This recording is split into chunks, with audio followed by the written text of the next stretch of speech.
तो इस प्रकार परमात्मा प्रचार किया करते थे, बहुत से शिष्य बन गए थे। पुण्यात्माओं, सम्मन नाम का एक मनियार था। मनियार को आप जानते होंगे। मनियार होता जो केवल चूड़ियों का काम करता था, माताओं को, बहनों को चूड़ी पहनाया करता था, उसकी पत्नी भी और वो भी। और वो बहुत दारिद्र था, निर्धन था, लेकिन परमात्मा का परम भक्त था। पूरा परिवार, 3 सदस्य थे परिवार के अंदर, 3 सदस्य। एक तो सम्मन, उसकी पत्नी का नाम था नेकी, और एक पुत्र था, उसका नाम था शिव। उसको शिव कहा करते, शिव नाम था शिव। वैसे अब भ्रंश हम कर ही लेते हैं, शिव कहा करते, तो शिव नाम से ज्यादा प्रसिद्ध था। और तीनों के तीनों प्राणियों ने कबीर परमात्मा की दीक्षा प्राप्त कर रखी थी। वो दिल्ली में रहा करते थे। पहले दिल्ली आज जैसी नहीं थी, एक गांव सा था छोटा सा। ऐसी झोपड़ियों में लोग रहा करते थे, छोटे छोटे मकान भी थे, कुछ थोड़े बहुत सेठ भी थे, वो अलग होते हैं। आज जैसी दिल्ली नहीं थी 600 वर्ष पहले। और परमात्मा बनारस काशी में रहा करते थे। एक कमाल नाम का लड़का, उसके कबीले ने, उसके कुल के लोगों ने मृत्यु के उपरांत जल प्रवाह कर दिया था। और एक शेख तकी नाम का राजा सिकंदर लोधी, दिल्ली के बादशाह का धार्मिक गुरु था। और सिकंदर लोधी को एक बहुत असाध्य रोग था, परमात्मा कबीर जी के आशीर्वाद से वो स्वस्थ हुआ था। बाकी किसी भी औषधि से और किसी भी धर्म मजहब की जंतर मंत्र से और आशीर्वाद से वो स्वस्थ नहीं हुआ था, जिस कारण से सिकंदर लोधी परमात्मा कबीर जी से बहुत प्रभावित था। और उधर से धार्मिक गुरु उनका सिकंदर लोधी का जो शेख तकी था, वो ईर्षा करने लगा कबीर जी से कि ये अब ज़्यादा महिमा प्राप्त होगी है, राजा के हृदय में ये समा गया है, किसी प्रकार इसको नीचा दिखाऊं और राजा मेरी तरफ फिर आकर्षित हो। कहते हैं 2 वजीर 2 फकीर और 2 पीर, उनकी कभी आपस में बढ़िया नहीं करती। ये तो ऐसे समझ लो जैसे एक म्यान में 2 तलवार, कदे देखी सुनी ना कान। तो वो बहुत इस ताक में रहता था, किसी प्रकार नीचा दिखाऊं। सिकंदर लोधी ने किसी कारण से स्वामी रामानंद जी का सिर काट दिया था, उसकी मृत्यु को प्राप्त हो गए थे। और कबीर परमात्मा ने सिकंदर लोधी और सैकड़ों व्यक्तियों के सामने उनको जीवित कर दिया था, जिस बात से सिकंदर लोधी घना प्रभावित हो गया था कि ये तो सचमुच अल्लाह आए हैं, खुद भगवान आए हैं। कबीर साहब अल्लाहु अकबर है।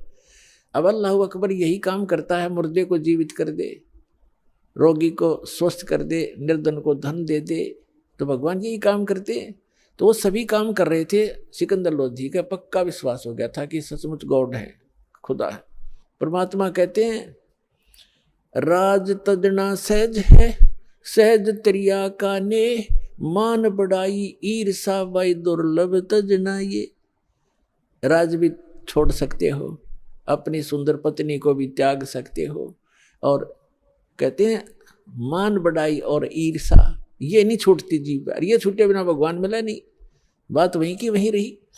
तो इस ईर्षा वश, राग द्वेष वश कि मैं झूठा सिद्ध करूं किसी प्रकार इस कबीर को, ताकि इसकी महिमा कम हो जा, इसलिए वो इस ताक में रहता था। एक दिन सिकंदर लोधी से कहा कि आप इसकी बड़ी महिमा गाते हो, इसने मुर्दा जिंदा कर दिया, स्वामी रामानंद जी को जीवित कर दिया, आप कहते हो मुझे स्वस्थ कर दिया। एक दिन उसने ये दबाव लगा दिया कि यदि ये कोई मुर्दा जीवित करेगा तो मैं मानूंगा, नहीं तो मुसलमानों को तेरे विरुद्ध कर दूंगा। सिकंदर इस बात से चिंतित सिकंदर टेंशन में आ गया, और परमात्मा को अपने बच्चों की टेंशन सुहाया नहीं करती, ये समर्थ है 1 मिनट में टेंशन दूर कर दे। सिकंदर लोधी से पूछा कि क्या परेशानी है आपको। सिकंदर लोधी ने कारण बता दिया। तो परमात्मा ने कहा कि कहो शेख तकी को कोई मुर्दा लावे, और करते हैं अर्ध भगवान से थोड़ा छुपा के रखते थे दाता अपने को। सिकंदर लोधी को तो पता था, कह दिया सो कह दिया। कबीर जी कह रहे हैं कर देंगे जिंदा, लाओ कोई मुर्दा। तो वो कहता मैं कहाँ से लाऊं मुर्दा, कभी आएगा जब देखेंगे, कभी होगा जब देखेंगे। अब परमात्मा ने सोचा कि ये टेंशन काफी देर रहेगा। सिकंदर इतने में क्या हुआ, लीला मालिक की सौसल सीधर मैं करूं अपने जन के काज। इतने में एक कमाल तो बाद में नाम रखा, एक 12-13 वर्ष के बच्चे की मृत्यु होगी। और कुछ ऐसे कुल हैं, ऐसे कबीले हैं, वो न तो जमीन में दफनाते हैं, ने सभा करते हैं अग्नि में, और वो जल प्रवाह कर देते हैं। अपना उनका अंतिम संस्कार ही ऐसा है कि इसके शव को मछलियां जीव जंतु खाएंगे, दुआ देंगे, इसलिए मिट्टी तो ये बन ही चुकी है, उसको जल प्रवाह कर देते हैं। एक सुंदर फ्लोटिंग सा एक बेड़ा बनाते हैं, घास फूस का जो तैरता रहता है कुछ देर तक, फ्लोटिंग सा, उस पर लिटा देते हैं और उसको जल प्रवाह कर देते हैं। तो वो बहता हुआ आ रहा था, तो सबको पता चला कि मुर्दा आ गया, मुर्दा आ गया। दरिया के किनारे खड़े थे, सभी इत्तेफाक से वहीं खड़े हुए थे, सिकंदर लोधी, कबीर जी और हजारों की संख्या में सैनिक, अंगरक्षक, रसोइये, अन्य नौकर। तो परमात्मा ने कहा कि ले शेख तकी आ गया मुर्दा, पहले तू ट्राई कर ले, कदे बाद में नंबर बनावे, अगमा भी कर देता। तो सब ने कहा ठीक है शेख तकी जी, दो पहलवानों की जब पहचान होगी, जब दोनों कुश्ती करें, आप भी करो अपनी ट्राई। तो लगा फूं फूं करने, वो मुर्दा चला गया 2 फरलांग 600-700 गज आगे को 800 फुट आगे नीचे, यानी जिधर से पानी बहकर जा रहा था डाउन स्ट्रीम में चला गया। तब वो कहने लगा शेख तकी कि ये तो बहाना चाहता था, अपने से बला टाड़ने के लिए कबीर तो बहाना चाहता था, मुर्दे कभी जीवित हुआ करते हैं, वो तो कयामत के समय जीवित करेगा अल्लाह। तब परमात्मा ने ऐसे संकेत किया दाता ने, जो बहता हुआ जा रहा था ना डाउन स्ट्रीम में, तो ऐसे मालिक ने ऐसे संकेत कर दिया, वो मुर्दा जो बहता हुआ जा रहा था डाउन स्ट्रीम में, अप स्ट्रीम में चल पड़ा, जिधर से पानी बहकर आ रहा था, जैसे इंजन वाली नौका चलती है अपोजिट साइड में, और वहां आकर के जहां भगवान खड़े थे वहां खड़ा हो गया। नीचे से जल बह रहा है और वो सब ऐसे ऊपर तैर रहा है। तब परमात्मा ने कहा कि हे आत्मा, जहां भी है कबीर हुक्म से इस शव में प्रवेश कर और बाहर आ जा। इतना ही कहा था कि ऐसे ऐसे सारा शरीर कंपन हुई उस बच्चे में, और एकदम बैठा हुआ वो ऐसे खड़ा हो गया जल के अंदर, घुटनों पानी में, एकदम बाहर आया, आके प्रणाम किया, दंडोत प्रणाम किया परम पिता को। बोलो सतगुरुदेव। सभी ने ये कहा कमाल कर दिया, कमाल कर दिया। परमात्मा ने उस बच्चे का नाम कमाल रख दिया और उसको अपने बच्चे के रूप में रखा। अब बच्चे को पता नहीं कौन माता थी कौन पिता थी, दाता ने वो बच्चा अपने पास रखा, उसको भक्ति दी। अब क्या है कि कुछ दिनों के बाद परमात्मा के संग रहने से उस कमाल के अंदर अभिमान आ गया। राज तजना सहज है, सहज तरिया का ने, मान बढ़ाई ईर्षा ये दुर्लभ तजना ये। अब क्या है कि परमात्मा लीला करते हैं, वो कुछ एज्ड हो गए लीला में शरीर में, और वो कमाल नाम का बालक 17-18 साल का हो गया, युवा, भक्ति मिल गई, ज्ञान रोज सुनाई करता, अपने मुंह बोले भगवान और पिता के साथ। वो तो सबका पिता है कबीर साहब, ऐसे तो सबका ही पिता है, सबका जनक है, सबका पालक है। अब ये गलती हो जाती है हमारे से, 4 बातें सीख कर, जो ज्ञान सुनकर हम स्वयं वक्ता बनकर प्रभुता के पात्र बनना चाहते हैं, ये जीव की सबसे बड़ी भूल और दुर्भाग्य होता है। ये संगत भी ज्ञान के अभाव से, किसी को से थोड़े से ज्ञान के वचन सुन लिए दास से प्राप्त, और वो ठीक सा बोलने लग गया और सब उसी की तरफ देखने लग जाते हैं, वाह वाह बहुत अच्छा बोलता है, खाक बोलता है बता। और फिर वही बात बिगड़ जाती है कि गुरु को तजय बजय सो आना था पशुआ को फोकट ज्ञाना। गुरु को छोड़कर अन्य पर आसक्त होते तो वो भी एक फोकट ज्ञान है उन लोगों का, जैसे हम भगवान को छोड़कर इस काल पर आसक्त हुए थे, आज ये दुख भोग रहे हैं। तो इस प्रकार हमने अपने पतिव्रता पद से भी नहीं गिरना है। ज्ञान भगवान का है, बोलने वाला किसी तरह बोल रहा है वो उसका ज्ञान नहीं है, तो उससे आकर्षित नहीं होना चाहिए हमने, नहीं तो फिर हम पतिव्रता पद से गिर जाते हैं, नाम रहित हो जाते। तो कितना ही कोई वक्ता बना फिर जाओ, वो कर्महीन इंसान है, जो फिर उसमें महिमा की भूख बन जाती है। यही रोग लग गया कमाल के। बहुत से जो संगत वाले थे वो कहने लगे वाह भाई कमाल, आप तो गुरुजी से भी बढ़िया सत्संग सुनाते हो कबीर साहब से। वो फूल गया, आवाज तो किस समय भर दो या तुरंत भर जाती है। अब उसमें यह अभिमान हो गया, और फिर नो कहने लगे भी बड़ा सेवा करता है गुरुजी की, तेरे जैसी सेवा कोई नहीं कर सकता। एक दूसरी बीमारी यह होगी। तो परमात्मा तो अंतर्यामी थे, उसको पता था कि ये मरेगा, मूर्ख जहर खान लग गया। अब संकेतों में समझा करते थे भगवान कि भाई अभिमान चाहे तो धन का हो जा, कोई दान गढ़ा करता है, दान का अभिमान हो गया, मैंने इतने पाठ करा दिए, मैंने ये बनवा दिया, फलान कर दिया। और चाहे कोई नू देखे बड़ा माड़ा फेरे, सारा दिन मंत्र करता रहता, दूसरे उससे प्रभावित होंगे, उसकी प्रशंसा करने लग जाएंगे, वह भी भूल है आपकी, क्योंकि आपकी यह भी कमजोरी है। अब जैसे कोई एक लड्डू खा रहा है और दूसरा यूं कह रहा, देख 4 लड्डू खा गया, वाह भाई वाह बड़े लड्डू खा गए। अब उसके लड्डू खाने का आपको क्या मिला? आप भी प्रबंध करो 4 लड्डुओं का, जब तक बराबर हो उसकी खाक प्रशंसा करे, वो भक्ति करे, तुम उसकी प्रशंसा करे, आप भी करो फिर तो ऐसे हम मार खाते। ये कमजोरियां हैं जो दास आपको बता रहा है, जो आपके भक्ति की गाड़ी में पंचर कर देंगी। इन कमजोरियों से बचना ही बचना है। एक वृद्ध व्यक्ति था, डॉक्टर के पास गया और डॉक्टर ने देखा अस्थि पिंजर सा शेष है वृद्ध, तो वो कहने लगा, डॉक्टर जी मेरे पिंडलियों में दर्द रहता है। डॉक्टर बोला, जी कमजोरी के कारण है बाबा। तो कहने लगा, जी मेरी ऐसे सांथलों में भी दर्द रहता है, सांथलों में। डॉक्टर बोला, भाई कमजोरी है, कमजोरी वीकनेस। वृद्ध कहने लगा, जी मेरे सिर में भी दर्द हो जाता है। डॉक्टर कहने लगा, कमजोरी है। फिर उसने कहा वृद्ध ने कि मैं खड़ा होता हूँ चक्कर आता है। तो डॉक्टर बोला, बाबा कमजोरी है।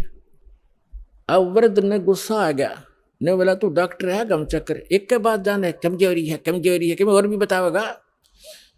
तो डॉक्टर बोला, यह भी कमजोरी के कारण है, आपने गुस्सा जो आया ये भी कमजोरी के लक्षण है। ये गुस्सा भी कमजोर आदमी को ही ज्यादा आता है। तो पुण्यात्माओं, जो दास आपको बता रहा है ये भी कमजोरियां हैं, इनमें से कोई से भी हो वह भी कमजोरी ही है, वीकनेस से आपको यानी भक्ति मार्ग में बाधक है।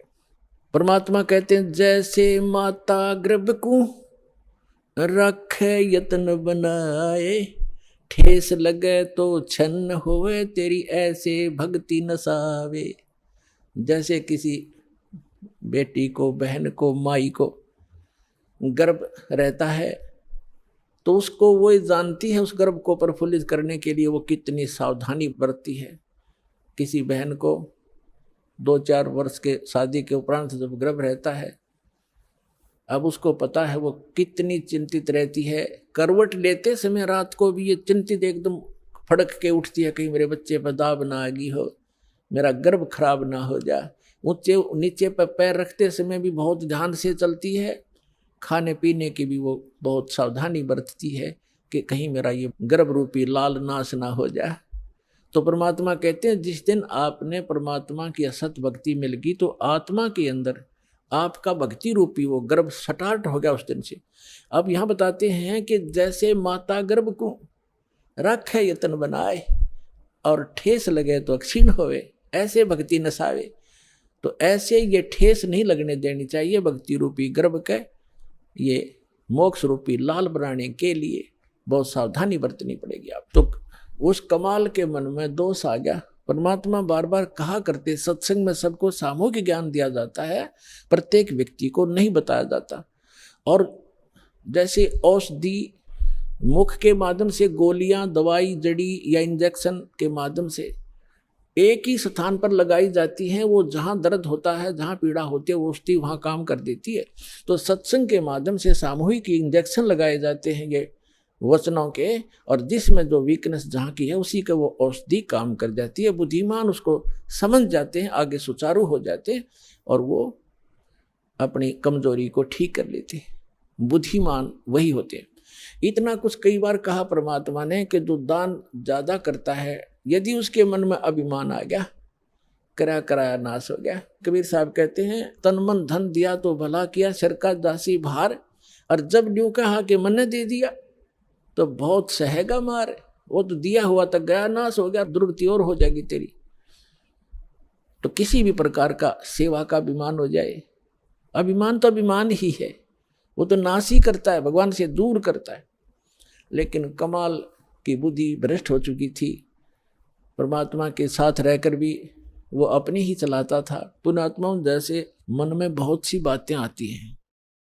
एक बार धर्मदास जी ने कहा, प्रभु हे भगवान, आप कहते हो कि श्री कृष्ण परमात्मा नहीं है, समर्थ नहीं है। श्री कृष्ण जी ने राजा मोरध्वज के पुत्र ताम्रध्वज को आरे से चिरवा के डेथ हो गई थी, 2 फाड़ हो गया था, और फिर वैसा ही बना दिया और जीवित कर दिया। तो कैसे माने ये भगवान नहीं है, सर्वशक्तिमान नहीं है? परमात्मा कबीर जी ने कहा कि मैंने ये कभी नहीं कहा कि ये भगवान नहीं है, मैंने ये अवश्य कहा ये सर्वशक्तिमान नहीं है। भगवान का मतलब मैंने ये कभी नहीं कहा कि ये स्वामी नहीं है, ये प्रभु नहीं है, लेकिन ये सर्वशक्तिमान नहीं है। इतना अवश्य कहा कि सर्वशक्तिमान नहीं है। जैसे परिभाषा प्रभु की आपको बहुत बार बताई है, तहसीलदार भी साहब है, एसडीएम भी साहब है, डिप्टी कमिश्नर भी साहब है, जिसको कलेक्टर कहते हैं, डिप्टी कलेक्टर, और कमिश्नर भी साहब है, मंत्री भी साहब है, अपने सतर का साहब है, अपने उसका कुछ सीमा है उसके साहब की, उसकी शक्ति की। और मंत्री भी साहब है, मुख्यमंत्री भी साहब है, प्रधानमंत्री भी साहब है। लेकिन ये सभी साहब हैं, लेकिन कोई कहे कि डीसी समर्थ है, सर्वशक्तिमान है, सारे देश का कंट्रोलर है, तो वो गलत कह रहा है। अब जितना वो साहब है, जैसे कोई एक मंत्री को और प्रधानमंत्री बताता है राज्य के मंत्री को, तो वो उस प्रोसीजर से वो परिचित नहीं है, इसलिए एक मंत्री भी अपने सत्र का लाभ दे देता है, लेकिन जो प्रधानमंत्री लाभ देगा वो ना मुख्यमंत्री दे सकता। परमात्मा ने पूछा कि जैसे आपके भगवान ने, श्री कृष्ण अर्थात विष्णु जी ने, मोर ध्वज के पुत्र ताम्र ध्वज को तो जीवित कर दिया, 2 फाड़ करवा के, 2 बीचों बीच कटवा के, और अपने सगे भांजे अभिमन्यु को जीवित नहीं कर सका, जिसकी कति जरूरत थी, और वहां तबे मतलब पंगा लिया जाके उसने क्यों नहीं कर सका? पांडवों का कुलनाश हुआ था, श्री कृष्ण रोए था, उसकी बहन रोए थी, 5 पांडव रोए थे, उसको क्यों नहीं जीवित कराया जब मर गया था 18 वर्ष की आयु में? यहाँ धर्मदास चुप हो गया। तब कहा भगवान हम तो तुच्छ बुद्धि जीव हैं, हमारी बुद्धि का सतर तो इतना ही है बस, अब आप बताओ भगवान क्यों नहीं कर सका? तब परमात्मा ने बताया कि जब तक संस्कार जिसके हैं, अब उस ताम्र ध्वज की आयु शेष थी, और इस शरीर को एक आम सिद्ध पुरुष भी तोड़ कर काट कर फिर दोबारा जीवित कर सकता है। श्री कृष्ण तो उनसे कुछ 21 ही है, लेकिन आयु नहीं बढ़ा सकते ये भगवान। इसलिए अभिमन्यु की आयु 18 ही वर्ष की थी, उसी दिन मृत्यु होना, तो उसके आगे शेष उसकी उम्र मनुष्य की नहीं थी। इस कारण से श्री कृष्ण उसको जीवित नहीं कर सके। तब धर्मदास को संतुष्टि हुई। तब परमात्मा ने कहा था कि समर्थ का शरणागहो रंगोरी हो, और कबू ना हुआ काज राम रंगोरी हो। अब यहां प्रसंग चल रहा है, इसी प्रकार जैसे अर्जुन को अभिमान हो गया था, उसके भ्रम को निवारण करने के लिए श्री कृष्ण उसको मोरध्वज राजा के घर लेकर गया था। तो अर्जुन को अभिमान हो गया था कि भगवान मेरे जैसा आपका आज्ञाकारी कोई और नहीं हो सकता, ऐसा सेवक नहीं हो सकता। अब श्री कृष्ण ने सोचा भी इसको मैं कहूँगा तो ये काली मानेगा, रोज इकट्ठा रहना, फिर ये बात बिगड़ेगी। तो उसने कुछ दिन के बाद कहा कि चल अर्जुन, मुझे एक आवश्यक कार्य है, मोरध्वज राजा अपने पुत्र को राज्याभिषेक कर रहा है, मुझे आमंत्रित किया है, अभी चलोगे? अकौर जी मैं तो आपका आज्ञाकारी शिष्य हूँ। पांडवों का श्री कृष्ण उनके धार्मिक गुरु भी थे। अब वहां जाकर क्या देखा कि मोरध्वज, ताम्रध्वज और उनकी एक पत्नी थी मोरध्वज की। राजा राज्याभिषेक करने के लिए अपने पुत्र को गद्दी पर बैठाकर राज्य से संन्यास लेना चाहता था। उसने सब साधु संत महात्माओं को आमंत्रित किया हुआ था, बहुत बड़ा यज्ञ कर रहा था। तो उस यज्ञ के अंदर जो भी साधु संत जो खाने को मांगते हैं वो देना पड़ता है, नहीं तो उसकी यज्ञ खंडित मानी जाती थी। तो वहां जब जाकर बैठ गए साधु रूप बनाकर, 2 संत और साथ में एक माया से शेर बना लिया श्री कृष्ण जी ने, और तीनों बाग में जाकर बैठ गए। राजा को संदेशा भिजवाया कि एक संत आए हैं। तो राजा के नौकरों ने कहा प्रभु भोजन पाओ। तो साधु रूप में श्री कृष्ण जी ने कहा कि राजा यहाँ आए, स्वयं आमंत्रित करे, तब हम भोजन करेंगे। संदेशा पाकर राजा, रानी और लड़का आरती की थाली लेकर आरती की और फिर प्रार्थना की, भगवान भोजन की सुनाओ। तब श्री कृष्ण जी ने कहा कि पहले हमारे शेर का आहार कराओ, फिर हम पीछे भोजन खाते हैं। मोरध्वज राजा ने कहा कि आज्ञा करो भगवान, अभी मंगवा देता हूँ बकरे इनके लिए काट कर, इसके या वैसे सामने छोड़ देंगे, ये खा लेगा। नहीं, ये मांस खाता मनुष्य का, ये मनुष्य का मांस खाएगा। मोरध्वज ने कहा जी जो आज्ञा आपकी। फिर कहा कि सुनो, कहीं किसी पल्लेदार ने पकड़ लाओ, उसका मांस नहीं खाएगा, ये तुम्हारे घर के प्राणी का मांस खाएगा, तुम तीनों में से एक का। और उसकी विधि ऐसे है, उसको आरे से चीरना है, और चीरते समय आंखों में आंसू आ गए तो ये मांस शेर नहीं खाएगा, तुम्हारा यज्ञ खंड हो जाएगा। अब मोरध्वज ने कहा कि जो आज्ञा भगवान आपकी। तो कहा कि ठीक है। जब मोरध्वज ने कहा कि मैं फ्री हो चुका हूं, लड़का युवा हो गया है, बेटा तू राज संभालना, अपनी माँ की सेवा करना, और मेरा काम पूरा हुआ और मैं महात्मा के शेर का आहार बनूंगा। रानी ने कहा कि देखो बात सुनो, आप मेरे पति हो और पति भरता पत्नी से पहले पति की मृत्यु होना कलंक होता है, मैं आपसे पहले मरूंगी, आप मुझे आहार बनने दो। और उसने ये कह दिया था संत रूप में विराजमान श्री कृष्ण जी ने कि आज जो इस मेरे शेर का आहार बनेगा वो सीधा स्वर्ग जाएगा, उनकी हौड़ लाएगी, कैसा बढ़िया दाव, शरीर तो ये जाना ही जाना है और आज दाव लगे। तो रानी ने सोचा कि राजा ला गया नंबर ही होता है, ये तो हाथों हाथ स्वर्ग मिल रहा है, इससे गोल्डन चांस क्या होगा हे भगवान। क्योंकि पहले संतों के वचनों पर विश्वास किया करते थे, ये तब नकली संतों ने खो दिया, अविश्वास हो गया जनता में। उस समय ये था कि जो संत बोलता है वो फाइनल होता है, इसलिए रानी ने पंजे गाड़ दिए, अग नहीं आप नहीं, मुझे काट दो, मुझे शेर का आहार कर दो। और मन में ये थी कि मुझे स्वर्ग मिलेगा, इससे बढ़िया चांस क्या होगा, और मैं क्या संभालूंगी, बालक ने बाप यहाँ रहेगा तो इसको राजकाज में गाइड करता रहेगा, बच्चा दुखी ना होगा। इसलिए अब तीसरा नंबर था उसका। ताम्रध्वज ने सोचा कि अभी बात बिगड़गी, प्रथम था स्वर्ग प्राप्ति और दूसरे मैंने माता पिता की सेवा क्या की है, ये कट जाएंगे तो मेरा धर्म बिगड़ गया। इसलिए महात्मा से खड़े होकर कहा कि महात्मा जी इस दास को चीर दो, मुझे कटवा दो, मैं आपके शेर का आहार बनूंगा। माता पिता मैंने आपकी क्या सेवा की, मुझे पाप लगेगा। लास्ट में उन तीनों ने जो संत रूप में विराजमान श्री कृष्ण जी से कहा कि महात्मा जी आप ही फैसला कर दो हमारा, आप जिसको कहेंगे वही आपके हाजिर होगा। तो उसने क्या फैसला किया कि दोनों तुम पति पत्नी इस अपने पुत्र को आरे से चीरो, यहां से चीरना शुरू करना और नीचे तक 2 भाग कर दो। फाइनल फैसला हो गया, नो ऑब्जेक्शन। आरा ले आए, जैसे लकड़ी चीरने का होता, दोनों तरफ से पकड़ के ऐसे चीरते हैं।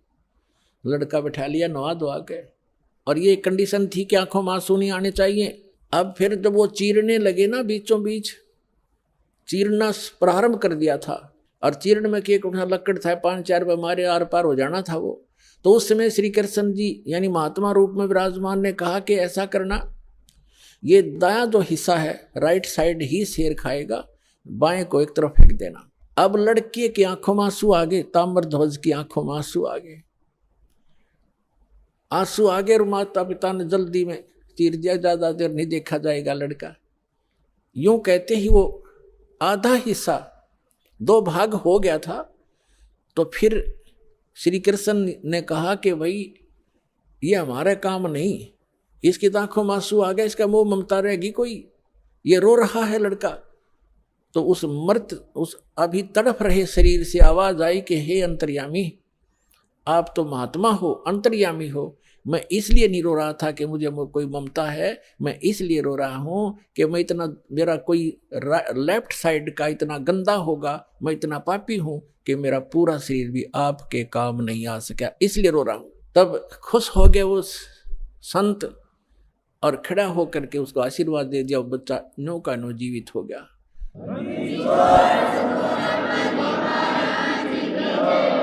अब जब उसने जीवित कर दिया और कहा भाई मैं तो तुम्हारी परीक्षा लूं था बेटा, तुम सफल हो गए सारे, श्री कृष्ण ने कहा, और कहा कि मांग ले मोरध्वज, क्या मांगना चाहता है, तुझे स्वर्ग में भेज दूंगा और बहुत समय तक तेरा स्वर्ग का राज लिख दूंगा, इंद्र की पदवी दे दूंगा। तब उस ज्ञानी मोरध्वज ने क्या मांगा कि मुझे भक्ति दे दो भगवान, इस राज ने के चाटूंगा तो काल छोड़ना पड़ेगा, वहां का भी छोड़ना पड़ेगा। तो जिस स्तर की भक्ति श्री कृष्ण दे सकता था वह मोरध्वज को दे दी, और लड़के को भी जीवित कर दिया।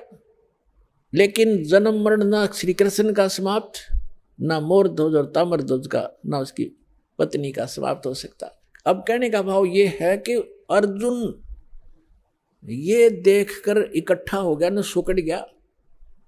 जब श्री कृष्ण ने कहा कि अर्जुन आप डींग मारा करते कि मेरे जैसा कोई सेवक नहीं, तने सेवक तो देखे नहीं थे। जब अर्जुन ने कान पकड़ लिया, जी मैं तो घना निकम्मा आदमी था, मैं ये सोच बैठा था आज मेरी कति फड़क निकल गई, महापुरुष तो ऐसे होते हैं, मैं तो इनके चरणों की धूल भी नहीं हूं। अपनात्माओं, हमने श्री कृष्ण जी को परमात्मा इसलिए मान लिया था कि उन्होंने मोर ध्वज के पुत्र ताम्र ध्वज को आरे से चरवा कर जीवित कर दिया, बस। और यहाँ परमात्मा ने फिर बताया कबीर जी ने कि वो अभिमन्यु को जीवित क्यों नहीं कर सके, वो तुम्हारे समर्थ भगवान। उसका कारण भी बताया कि ये समर्थ नहीं है।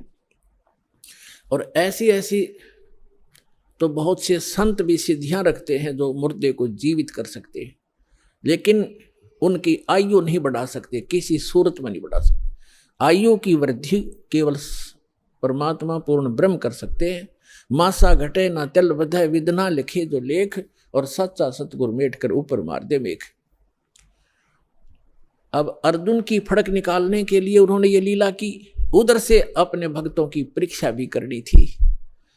इसी प्रकार सामांतर एक उदाहरण है सम्मन सेव और नेकी का। कमाल के मन में यह अभिमान घर कर गया था कि मेरे जैसा सेवा करने वाला और मेरे जैसा वफादार सेवक इस संगत में नहीं। और बहुत बार परमात्मा के सामने भी उसने ये मुंह खोल दिया था। तब परमेश्वर कबीर जी ने कहा कि भाई मैं भ्रमण के लिए निकलता हूँ, मेरे साथ चलेगा कोई? तो कमाल ने कहा जी मैं तो आपके साथ चलूंगा, मेरे बगैर सेवा आपकी करेगा कौन? परमात्मा बोले चल। वाजिद नाम के एक राजा थे, वो घर त्याग कर चले गए थे, फिर उनको जंगल में भगवान मिले थे, उनको फिर अपने साथ रखा था, वो भी सेवक हो गए थे ज्ञान समझ के। तो वो दोनों जने वाजिद और कमाल और परमात्मा तीनों जने चल पड़े। उधर से सम्मन और नेकी उसकी पत्नी और सेवुन का पुत्र। नेकी और सम्मन जो है दोनों चूड़ी पहनाने का काम किया करते, मनियार का। और ये एक स्वभाव बन जाता है भक्त अपने का, खासकर कबीर परमात्मा के बच्चे का नाम लेने के बाद वो ये सोचता है तेरा कल्याण तो निश्चित, और इस सामने वाले ने भी समझा दो किसी तरह। तो कोई जैसे कोई मजदूर जाता है किसी सेठ के काम करता है, उसको भी कोशिश करता है इसको ज्ञान बता दूं, लेकिन वो सातवें आसमान पर होता है, उसने एक मजदूर की बात कैसे सुनावे ना सुनो, लेकिन कोशिश रहती है कि इसकी किसी प्रकार बुद्धि सेट हो जाए, इसका जीवन नाश हो रहा है। हमारे भक्त की ये चेष्टा रहती है। तो वो सम्मन और उसकी पत्नी जहाँ भी चूड़ी पहनाने जाते थे बहनों को, तो परमात्मा की चर्चा शुरू कर देते थे। हमारे वो गुरु जी ऐसे हैं, सिकंदर लोधी को जलन का रोग हो गया था, वो ठीक कर दिया। स्वामी रामानंद जी का कत्ल कर दिया था सिकंदर लोधी राजा दिल्ली के बादशाह ने, हमारे गुरु जी ने जीवित कर दिया उन्हीं के सामने। एक कमाल नाम का लड़का था, मरता बहता हुआ आ रहा था, हमारे गुरु जी ने वो जीवित कर दिया। हमारे गुरु जी बड़े सक्षम हैं, नाम लेने से मोक्ष हो जाता है, सदा दुख मिट जाते हैं, यहाँ भी सुख मिलते हैं। अब वो गरीब व्यक्ति चूड़ी बेच के गुजारा करें, मुश्किल से उनका निर्वाह चल रहा था। और वो समझाओ उन सेठों की, धनी व्यक्तियों की पत्नियों को, लड़कियों को, तो उनका कैसे बात गले उतरे, बल्कि उल्टा वो चिढ़न लाएगी। कहते हैं तुलसी पिछले पाप से हरि चर्चा ना भावे, और जैसे जबर के बेगते भूख पैदा हो जावे। किसी का मलेरिया बुखार हो गया हो, उसको काजू किशमिश भी कड़वी लगे, सेब भी कड़वे लगे, रोटी भी कड़वी लगती है। वो रोटी सेब कड़वे नहीं है, उस बुखार ने उसके शरीर की, रोगी के शरीर की व्यवस्था बिगाड़ दी, जिसको मीठी वस्तु भी कड़वी लग रही है। इसी प्रकार पापग्रस्त प्राणी को परमात्मा की चर्चा सुहाया नहीं करती, भाया नहीं करती, अच्छी नहीं लगती, वो दुख मानता है। अब वो कहा करती थी कि तुम्हें तो खाने को दाने नहीं, और तुम बताओ हम तुम्हारे गुरुजी इतने सक्षम है, फलान है, चुप रहो, अपना काम करो। अब इस बात पर वो भी कई बार अपने आप में दुखी हो जाते थे कि सचमुच ये कह तो ये रहे हैं कि हमारे पास तो चवन्नी नहीं, समय का पर आहार नहीं मिलता कई बार, तो लेकिन हमारे गुरु जी में कमी कती नहीं, ये दिल वो डांट ही लेते थे, ज्ञान ऐसा हो चुका था। तो पुण्यात्माओं, ये कथाएं हैं, ये आपके लिए गाइडलाइन है। आप जी विचलित ना होना, कुछ भी हो आने दो समय। परमात्मा कहते हैं कल्पे कारण कौन है, कर सेवा नी काम, और मन इच्छा फल देऊंगा जो पड़े मेरे ते काम। अब लोगों के नहीं सुनना, आपका फर्ज है किसी को समझाने का चेष्टा करते रहो, बताते रहो। एक भक्त कह रहा था कि मेरे ऐसे ऐसे घटना घट गई और ऐसी पशु मर गया एक, और मैं औरों को समझाता हूँ तो मुझे कहते हैं बता तेरा क्या लाभ हुआ, हमें तो शिक्षा दे रहा है। तो पुण्यात्मा, अध्यात्म ज्ञान धीरे धीरे समझ में आओगे आपके। संसार तो एक आम दंत कथाओं पर आधारित है, और जिन पूजाओं को वो करते हैं उनके बालक तक मर जाते, तब वो कभी चिंतित नहीं होते कि हम ये भक्ति क्यों कर रहे हैं, छोड़ क्यों नहीं देते। इसका कारण ये है, जैसे रोगी दुर्घटनाग्रस्त हो गया और डॉक्टर के पास गया, डॉक्टर क्या करेगा, वो ये नहीं देखता जैसे उसका ब्लड निकल रहा है तो सबसे पहले वो ब्लड रोकेगा। अगर ब्लड सारा निकल गया तो मृत्यु को प्राप्त हो जाएगा। अगर टांग टूट रही है, पीड़ा हो रही है, उसको नहीं छेड़ेगा, पहले सबसे पहले वो ब्लड रोकेगा उसका, ताकि ये रुक जाए और ये इसका जीवन रक्षा हो। और वो कह रहा है रोगी खाई मर गया, टांग बहुत पीड़ा कर रही है, वो करती रहे, उसकी परवाह नहीं करेगा, पहले उसका जीवन रक्षा करेगा, वो ऑपरेशन करेगा जहां से ब्लड निकल रहा है। अब रोगी रो रहा कि मेरी टांग टूटी पड़ी है, मुझे बहुत दुख हो रहा, तो कोई बात नहीं, क्या उस डॉक्टर से वो छिपा थोड़ा ही है, उसका नंबर आएगा तब उसको ठीक करेगा। तो इसी प्रकार आपने नाम ले लिया और आपका कोई भयंकर दुख आना था जिससे आपके जीवन जाना था, तो आपके उस नाम की भक्ति से और आपके किए हुए दान पुण्य से पहले परमात्मा आपकी जीवन रक्षा करेगा, एक्सटेंड करेगा। थोड़ा बहुत घर में हानि हो भी गई उसको फिर पूरा कर देगा, उस समझ क्या देर लगे। तो इस प्रकार आप जी ने परमात्मा के इस अध्यात्म ज्ञान को समझकर इस सफर पर तब चल सकोगे। समाज तो अपने सतर का ज्ञान रखता ही है, उसको उतना ही ज्ञान है, आप चिंतित मत होना, लगे रहना। तो इसी आधार से वो सुनते भी रहते थे, फिर परमात्मा के ज्ञान से दृढ़ रहते थे।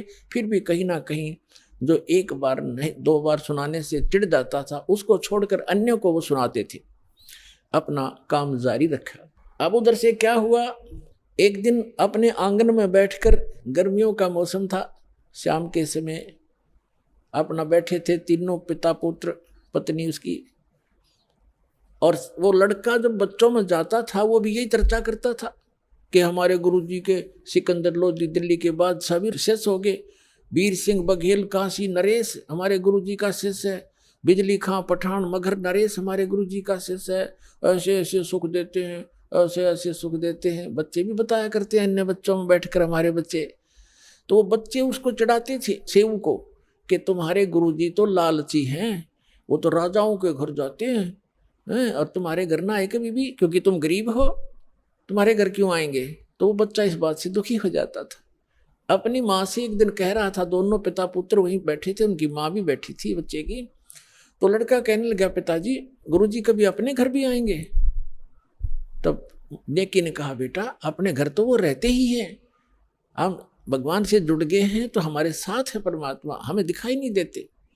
ये तो ठीक है माता जी, लेकिन एक बार गुरुजी अपने घर आ जाए ना, बस फिर तो जो मेरे को ऐसे ऐसे गली के बच्चे कहते हैं उनका मुंह बंद हो जाए, फिर मैं बता दूं हमारे गुरुजी लालची नहीं है। तो वो कहने लगे बेटा भगतों ने संसार की नहीं छोड़नी चाहिए, अपने गुरुजी के ज्ञान को आधार बनाकर जीना चाहिए। कहने तो उन बच्चे बालक हैं, उनको पता नहीं है हमारे गुरुजी लालची थोड़े हैं, उनकी दृष्टि में तो सभी एक जैसे हैं। फिर भी बालक है, आंखों में आंसू भर के कहता है एक बार गुरुजी आ जाए ना, बस फिर तो मैं उनको कह दूंगा देखा ना हमारे गुरुजी ऐसे नहीं है। परमात्मा कहते हैं कि मेरे भगत की टेंशन मेरे से देखी नहीं जाती। अब उधर से वो चली पड़े थे, उधर से वो कह रहे थे, इतने में सामने आके दरवाजा बाहर की तरफ खड़े हो गए गेट पे और आवाज लगाई रे सम्मन। नेकी कहने लगी गुरुजी का आवाज नजर आती है। सम्मन कहने लगा गुरुजी कहाँ आएंगे इतनी दूर, उनके पास समय कहाँ है, लाखों से उनके कहाँ जाएंगे, आपको वैसे धोखा लगा। इतने में फिर आवाज लगाई रे सम्मन है घर पे। नेकी कहने लगी आवाज तो गुरुजी की है। देखा बाहर के गेट के सामने, बाहर के एक वैसे थोड़ा सा गेट सा बना रखा था डंडा सा का लकड़ी का, तो देखा तीनों ने सचमुच भगवान खड़े हैं, 3 जने खड़े हैं। भाग्य आए नंगे पैरों और खड़े खड़े देख रहे हैं जैसे स्तब्ध हो गए हो। उनको विश्वास नहीं हो रहा हो कि हम क्या देख रहे हैं आज हमारे इस घर पे, गरीब के घर पे, और परमात्मा आगे। उनकी श्रद्धा थी नारी। तब कमाल ने कहा कि गुरुजी को ऐसे खड़ा रखोगे, अंदर भी ले चलोगे, बहुत दूर से चल कर आए हैं। तब वो एकदम सपना सा टूटा, चरणों में दंडोत प्रणाम किया और बैठा दिए झोपड़ी में, थोड़े जैसे भी कपड़े थे फटे पुराने बिछाकर। अब सम्मन गुरुजी के उन भक्तों के पास बैठ गया, चर्चा चलते रहे। फिर कुछ देर के बाद पूछा, भगवान खाने का सुनाओ, अभी खाओगे या कुछ ठहर के? तो परमात्मा ने कहा कि भाई भूख तो लगी है बच्चा, पैदल चल कर आए हैं, भूख लगी है, व्यवस्था कर लो। सम्मन अपनी पत्नी के पास पीछे झोंपड़ी में आया, बीच में आंगन था, पीछे रहने की एक झोंपड़ी थी। उसमें आकर कहा कि भोजन बनाओ गुरुजी के लिए, संतों के लिए। नेकी ने कहा कि आज हमारे घर पर 100 ग्राम भी आटा नहीं है। समन ने कहा कि ला तेरा ये चीर जो बहनें रखती हैं अलग से कपड़ा, वायल, चूंदड़ी, कहने लगी ला तेरा ये चीर दे दे कपड़ा, इसको गिरवे रखाऊंगा और कुछ आटा ले आता हूँ। तब उसने कहा नेकी ने कि मैं जहाँ मुझे मिलने की आशा थी उन घरों में मैं मांग आई, और ये मैंने प्रार्थना भी कर दी उनसे कि मेरा ये कपड़ा एक ही है, इसको रख लो, कुछ आटा उधारा दे दो, फिर अपना चीर ले जाऊंगी और आटा दे जाऊंगी। तो उन्होंने कहा कि ये फटा हुआ है एक स्थान से, इस कारण से किसी ने इसके बदले में आटा भी नहीं दिया। अब कलेजा पकड़ कर बैठ गया सम्मन, हे भगवान, पहली बार तो गुरुजी आए, मैं कैसा नीच हूँ, कैसा दुर्भाग्य हूँ। ज्ञान से पता ही उसको लग गया था कि जिसने पूर्व जन्म में पुण्य नहीं कर रखे, तो दान नहीं कर रखा, दान करने वाले को ही धन मिला हुआ होता है। आज जो दान कर रहे हैं उनको आगे धन ही मिलता है। तो वो इस बात से बड़ा चिंतित था, मैं कितना नीच रहा हूँ, पिछले जन्म में दान किया नहीं, अब दान योग्य मेरे पास कुछ है नहीं, पिछले जन्म का ऐसा कर्महीन इंसान रहा हूँ मैं, आज मैं अपने गुरुजी को भोजन नहीं करा सकता, संतों भूखे जाएंगे मेरे द्वार से। आंखों में आंसू आ गए बुरी तरह। तब नेकी ने कहा कि आप ऐसा करो, चिंता मत करो, कोई यत्न बनाओ, आप रात्रि में चोरी कर लाना और गुरुजी से कह दो भगवान सुबह भोजन कराएंगे, अंतर्यामी सब जान जाते हैं। तो समन ने कहा कि सुबह कहाँ से लाएंगे, सुबह की कैसे कहूँ? नेकी ने कहा कि रात्रि में चोरी कर लाओ तुम। अब उसी समय सेऊ कहने लगे, अब लड़का रोज सुना करता माता पिता के मुख से बेटा भूखा रह जावे, पर चोरी नहीं करनी चाहिए। चोरी करने वाला व्यक्ति कभी भी सक्सेस नहीं होता, उसका नाश होया करता है, महाअपराधी व्यक्ति होता है। तो सेऊ कहने लगा कि माता गुरुजी रोज सत्संग में सुनाते हैं चोरी नहीं करनी चाहिए, और आज मैं आपके मुख से सुन रहा हूं कि चोरी कर ले हम, इससे अच्छा तो हम मर जाएं, वो अच्छा है, भूखे मर जाएंगे, गुरुजी से हाथ जोड़ लेंगे। तब नेकी ने कहा बेटा बात सुन पुत्र, तेरी बात बिल्कुल सही है, चोरी करने वाले का नाश होता ही होता है, विनाश होता है। लेकिन पुत्र हमने इस नगरी में कुछ समय व्यतीत किया है और यहाँ का अन्न पानी हमने खा रखा है। ये बालक हैं नगरी वाले, जानबूझ कर आटा नहीं दे रहे, 2 किलो आटा, कोई 3 किलो आटा, दुबर होता है, इतने बड़े अरे सेठ हैं ये सारे, पैसे वाले हैं। लेकिन आज ये क्या कह रहे हैं कि तुम रोज डींग मारा करते, बड़ाई करते थे, हमारे गुरुजी ये कर देते, हमारे गुरुजी ये कर देते, आज तुम्हारे गुरुजी पर घर भरवा लो, तुम मांगते क्यों फिरते हो, तुम्हारे घर भर देगा भगवान तुम्हारा। इस कारण से भी वो हमें कुछ भी सहयोग देने को तैयार नहीं बेटा। और जय परमात्मा यहाँ से निराहार चले गए, आग लग जाएगी इस नगरी में। अब तू सोच ले, या नगरी बचानी है या नहीं। तब सेव कहने लगा माँ आप जो कहोगे वही करेंगे। और बेटा 3 शेर लाना चोरी करके, हम नहीं खाएंगे, गुरुजी बच्चों भगवानों को खिला देंगे, तो यह नगरी बसी रह जाएगी। इनमें अभिमान छा गया, पैसे का, धन का, इनके अंदर अभिमान है जो इनको नाश कर देगा इनका। शाम को कह दिया भगवान सुबह वक्त से भोजन कराएंगे। समझ गए कि बेटा जल पिला दे 1 गिलास, पी का 1 गिलास जल, बैठ गए भोजन पर।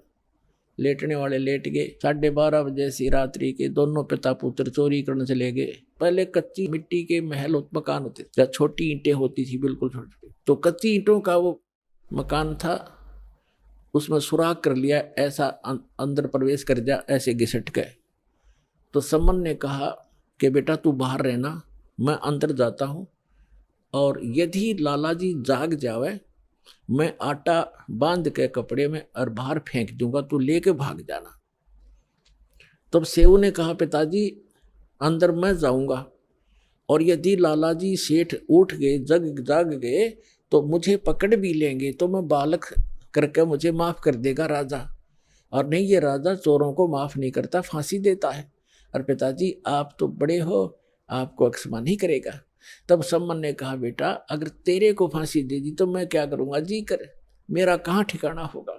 तब सेव ने कहा नहीं पिताजी ये मेरी अर्ज मानो, और मैं फिर भी बालक हूँ, मुझे अक्षमा हो जाएगी, मैं जाता हूँ। यूं कहकर वो घुस गया। तब सम्मन ने कहा बेटा 3 सेर से ज्यादा नहीं लाना। अब जो ही उसने अंदाजा सा आटा निकाला, अपने फटे पुराने कपड़े में बांधा, चलने लगा, तो एक तराजू रखी थी तखड़ी, उस पर पैर रख गया, आवाज होगी जोर से, लाला उठ गए, और चोर चोर करके जो ही सेव निकलने की चेष्टा कर रहा था, उसका पैर पकड़कर घसीट लिया वापस, और उसने आटा बाहर फेंक दिया। पिताजी आप ले जाओ, मुझे बनिए ने पकड़ दिया। अब वो आटा लेकर भाग गया। उधर से लाला जी ने उसको बांध दिया रस्सी से, थांब के खंबे के अंदर मकान के, और पूछा कौन है तू, किसका है। उसने सच्ची बता दी, मैं ऐसे सम्मन मनियार का लड़का हूँ, सेव मेरा नाम है। और कहा कि लाला जी इतना गुस्सा क्यों हो रहा, 3 सेर आटा लिया हमने, हमारे घर हमारे गुरुजी आए थे, उनको भोजन कराना अनिवार्य था, हमारे घर पर था नहीं, इतनी सी बात, हम चोर नहीं है। अच्छा तुम्हारे गुरुजी आए हैं, ठीक है, अब समझ गया मैं, वो चोरी कराने आते हैं, वो इसीलिए आते तुमसे चोरी कराते हैं, और बात बनाते हो बड़ी बड़ी। अब सेव ने सोचा या और बात बिगड़ गई, अब गुरुजी को और सदा दिवा होगा ये राजा से कहकर। अब व्यवस्था उधर से आटा लेकर पहुंचा। सम्मन उसकी नेकी ने पूछा कि बेटा कहाँ है, कि वो तो बनिए ने पकड़ लिया।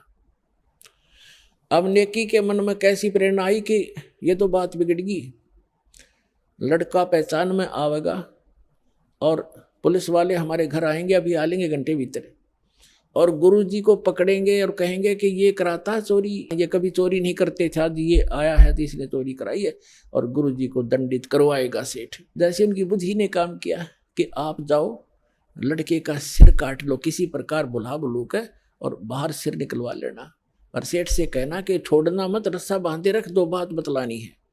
और लड़के की शीश काट लिया, और फिर सेठ उसको घर नहीं रखेगा, वो अपनी जान बचाएगा, 302 के मुकदमे से बचेगा, और वो उसको कहीं और डालेगा, फिर तुम 100 उठा लाना।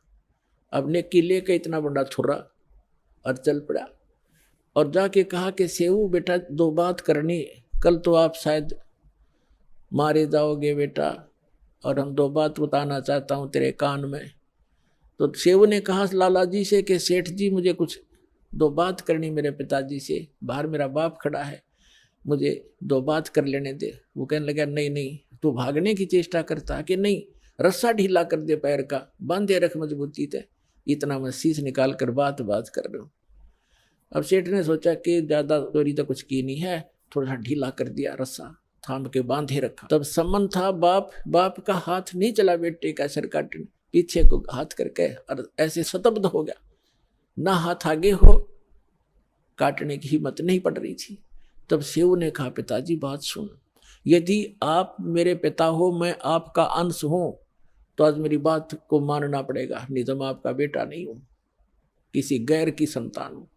आज मेरा सिर काट दे पिताजी, ना गुरुजी का कोई ठिकाना नहीं है आज। इतनी बात सुनते ही सम्मन ने एकदम मारी वो तलवार, और लड़के की गर्दन काट के बालों से पकड़ कर लेकर चल पड़ा। अब सेठ को पता चला ये तो नाश हो गया, बात बिगड़ गई, ये 302 का मुकदमा 13 लगेगा। उसने उस लड़के को घसीट कर दूर बनी में जाकर, एक पजावा था, पजावा जैसे बदानी भट्ठे होते, उनके खड्डों में गिराया, और अपना जो सुराख बनाया था उसको बना के वैसा ही लीप लाप कर रेत रात मार के ऐसा कर दिया जैसे कुछ हुआ नहीं यहाँ पर। अब नेकी ने कहा कि अब ऐसे कर, इस सिर को रख दे यहाँ अलमारी के अंदर छुपा के, और वापस जाओ, लड़के के चिन्ह पावेंगे, घसीटा हुआ लेकर जाएगा सेठ, कहीं डाल के आया होगा, वहां से भी उठा लाओ, क्योंकि मर्डर कहीं पता लग गया तो फिर सारा बात फैल जाएगी और पहचान होगी। अब सेव कुछ देर आया, फिर वापस गया, इसमें काफी घंटा सारा लग गया। इतने में सेठ अपना उसको डाल के सारा काम करके आराम से बैठ गया। वहां जाकर देखा जहां उसके निशान जा रहे थे घसीट के, उन चिन्हों के साथ साथ जाकर बच्चे को उठा कर लाकर अंदर के कोठे में डालकर कपड़े बोरी बारी से ढक दिया कि गुरुजी चले जाएंगे, उसके बाद बच्चे का अंतिम संस्कार कर देंगे। अब उधर से भोजन बढ़ाया, लड़का कटा पड़ा है, इकलौता पुत्र की गर्दन कटी पड़ी है, वो कत्ल हुआ पड़ा है, और माँ रोटी बना रही है गुरुजी के लिए।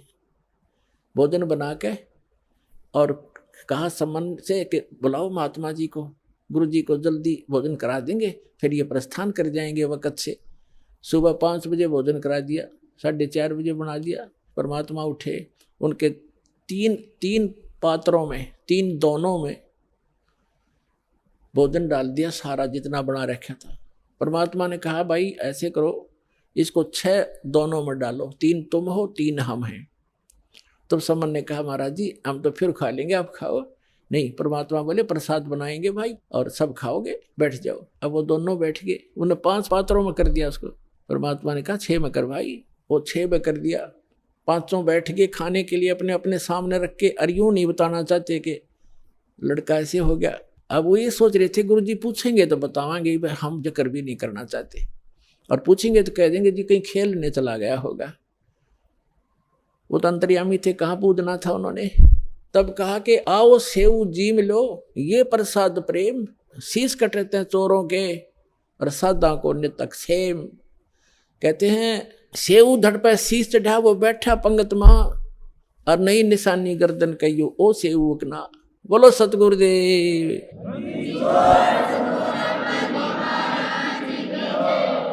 अब परमात्मा ने नु कहा था आओ सेव जी मिलो, ये प्रसाद प्रेम, और सिर कटते हैं चोरों के बेटा, संता के तो अक्षेम। संतों की तो शीश की रक्षा होती है। आ जाओ आप भोजन पाओ। कहते हैं जेऊ धड़ पर शीश चढ़ा, अपने आप शीश उठकर उस धड़ पर लगकर, और सेव भाग्या आया बाहर बैठ के, और भोजन पंगत में बैठ गया खाना खाने के लिए। और माता पिता ने निशान देखा कि निशान भी नहीं गर्दन का कहीं कटे हुआ। अंदर उठकर जाकर देखा वो शव नहीं, वो शीश नहीं, वहाँ रकत के कुछ धब्बे जरूर पड़े हैं। तो पुण्यात्माओं, यदि भगवान की ही आप तुलना करना चाहते हो, पहचान करना चाहते हो, श्री कृष्ण जी को आपने ताम्र ध्वज के जीवित कर देने मात्र से उनको भगवान मान लिया, तो कबीर भगवान के ये लक्षण उसके समांतर समझना। और देखो जैसे कमाल था, उसका जीवन शेष नहीं था, और परमात्मा ने उसकी एक्सटेंशन आयु कर दी। अब उस दिन कमाल के हृदय में धक धक हुई और चरण पकड़ दिए, ने बोले भगवान। परमात्मा ने कहा सेवु, तो कह रहा था ना मेरे जैसा कोई सेवक नहीं, तूने सेवक तो देखे नहीं थे बेटा। कमाल भी शतब्द हो गया, नु कहने लगा भगवान सचमुच मैं तो इनके चरणों की धूल भी नहीं था। तो बेटा एक से एक साधु भक्त होते हैं, अभिमान नहीं करना चाहिए। उसकी फड़क निकाली। अब फिर क्या किया, परमात्मा ने कहा बेटा तेरा अब देखना ठाठ हो जाएंगे समन। कहते हैं सत ना छोड़े सूरमा, सत छोड़े पतदा, और सत के बांधे लक्ष्मी फिर मिले गया। आपने अपनी तो क्रिया को छोड़ना नहीं चाहिए। जैसे वो मजाक करते थे, इसे तुम्हारे भगवान ने ये कर दे, लड़का जीवित किया और फिर सम्मन को इतना धन दे दिया परमात्मा ने, 1 नंबर का सेठ का है उसी जीवन में। तो परमात्मा कहते हैं कल्पे कारण कौन है, मन में ज्यादा कल्पना मत कर, फलाना यूं कह रहा था तुम नहीं, तुम्हारे कुछ नहीं हो रहा। आन दे समय कल्पे कारण कौन है, कर सेवा नहीं काम, और मन इच्छा फल देऊंगा जब पड़े मेरे ते काम। फिर परमात्मा कहते हैं धीरे धीरे रे मना धीरे सब कुछ हो, और माली सींचे 100 गुणा समय आए फल हो। अब आपने आम का बीज बोया है, जैसे पौधा बोते हैं, सैकड़ों घड़े उसमें पानी की सिंचाई होती है, और उसको परिपक्व होने दो। परिपक्व होने के बाद फिर देखना कितना लदपद होगा फलों से। आप भी खा लोगे, पड़ोसी भी खा लेंगे, रिश्तेदार भी ले जाएंगे, तो भी खत्म नहीं होगा। तो ये भक्ति, यथार्थ भक्ति रूपी पौधा आज आपने लगाया है, इसको कुछ समय दो और फिर देखना कितने सुख देगा ये कबीर भगवान आपको। बोलो सतगुरुदेव।